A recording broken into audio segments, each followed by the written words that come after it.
Good morning, Andrew. It's Sunday.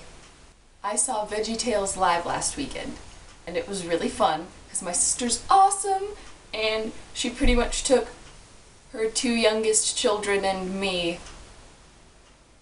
But the important part, other than it being like really cool, it was just at the local church that she goes to.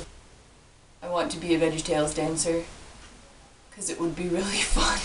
It's really high energy, but it's more about nailing the moves than doing something that's really complicated. I think I could do it. Really, the coolest part was trying to figure out how they did the costumes, because they were like humongous, bigger than human-sized vegetables. It's slightly terrifying, but also really cool. So I went ahead and did some research on some stuff. So here we go. The first animated VeggieTales show was released in 1993, and the creators were Phil Vishner and Mike Naraki. They met in college as puppeteers.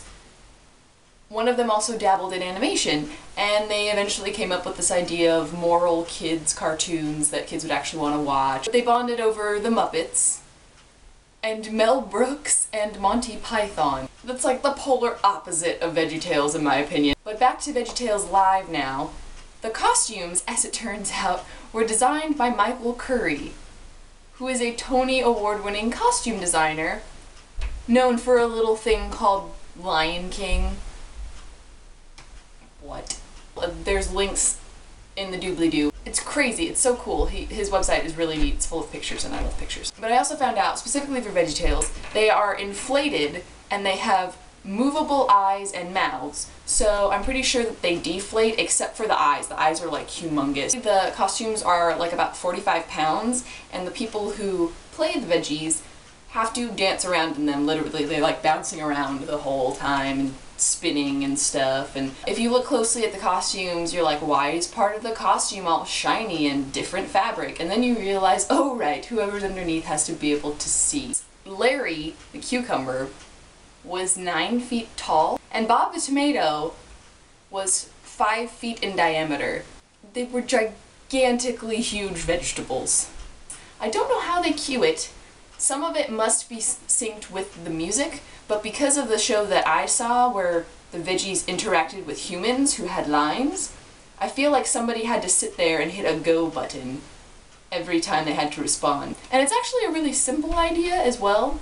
To illustrate the simplistic but cool idea of how the mouths work, I have a visual aid! So this is Bob the tomato, and I just made him out of paper, obviously. But the way that the puppets worked, rather than having the mouths open like a hand puppet or something, it was just a strip of black that went up and down. Isn't it so cool? Hello, Andrew. So that is my topic for this week. Michael Curry is freaking amazing, and I want to be a VeggieTales dancer. So with that, I say, see you next week. Dancing cucumber, dancing cucumber. It's a lot of dancing cucumber, dance, dance, yeah.